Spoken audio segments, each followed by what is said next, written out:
রংপুর বিভাগীয় কমিশনার মোহাম্মদ জাকির হোসেন মহোদয়ের সাথে গাইবান্ধা জেলায় কর্মরত বিভিন্ন দপ্তরের সরকারি কর্মকর্তা, বীর মুক্তিযোদ্ধা, জনপ্রতিনিধি ও সাংবাদিকদের এক মত বিনিময় সভা ৪ জুন মঙ্গলবার জেলা প্রশাসকের সম্মেলন কক্ষে অনুষ্ঠিত হয়েছে।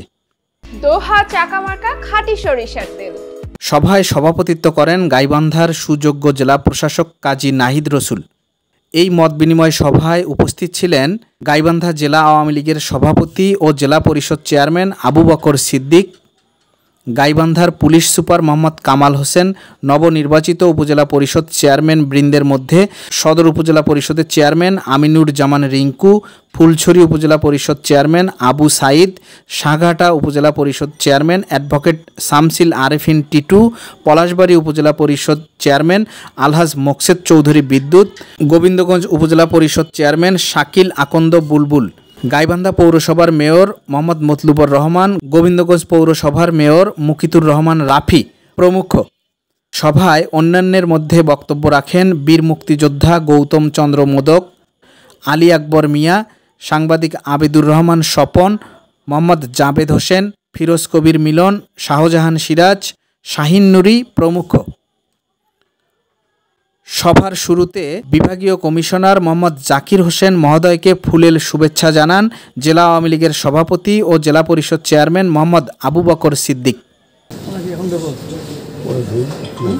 সভায় সাংবাদিকদের নামে মিথ্যা মামলা প্রত্যাহারের বিষয় এবং জেলা আইন শৃঙ্খলা কমিটিতে অন্তর্ভুক্তির বিষয় তুলে ধরে বক্তব্য রাখেন প্রেস ক্লাব গাইবান্ধার সাধারণ সম্পাদক মোহাম্মদ জাবেদ হোসেন।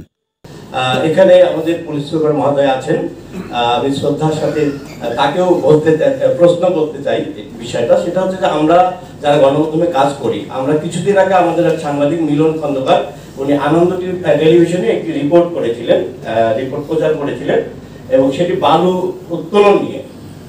এই রিপোর্টটা করার পরে সেখানে এখান থেকে উপজেলা প্রশাসন অভিযান চালিয়েছে এবং তার 2 মাস পরে তার বিরুদ্ধে একটি মামলা হয়েছে সদর থানায়। স্যার, এটা আমাদের আসলে বোধগম্য, মানে আমরা কোনোভাবেই বুঝতে পারিনি তার বিরুদ্ধে এই মামলাটা 385-এর একটি মামলা হয়ে গেল এই রিপোর্টটা করার কারণে। গতকালকে আমরা একটি মানববন্ধন করেছি, সেই মানববন্ধন থেকে আমাদের দাবি ছিল তার মামলাটি যেন প্রত্যাহার করা হয় এবং আজকে আমি একই দাবি জানাচ্ছি, এখানে যেহেতু পুলিশ সুপার মহোদয় আছেন, একই দাবি জানাচ্ছি যে তার মামলাটা যেন অচিরেই তদন্তপূর্বক প্রত্যাহার করে নেওয়া হয়। পাশাপাশি এখানে জেলা প্রশাসক মহোদয় আছেন, আপনি নিশ্চয়ই জানেন যে গাইবান্ধায় একাধিক প্রেস ক্লাব আছে। হ্যাঁ, আর আরেকটা বিষয় সেটা হচ্ছে আমাদের কিন্তু একটা দাবি ছিল, যেহেতু আমাদের এখানে 4টি প্রেস ক্লাবের আমরা 8 জন প্রতিনিধিত্ব করি, এখানে আইন শৃঙ্খলা কমিটিতে আমাদের প্রত্যেকেরই 1 জন করে আমরা দাবি জানিয়ে আসছিলাম। বিষয়টা একটু দয়া করে দেখবেন। Shahjahan Siraj, voice of Gaibandha.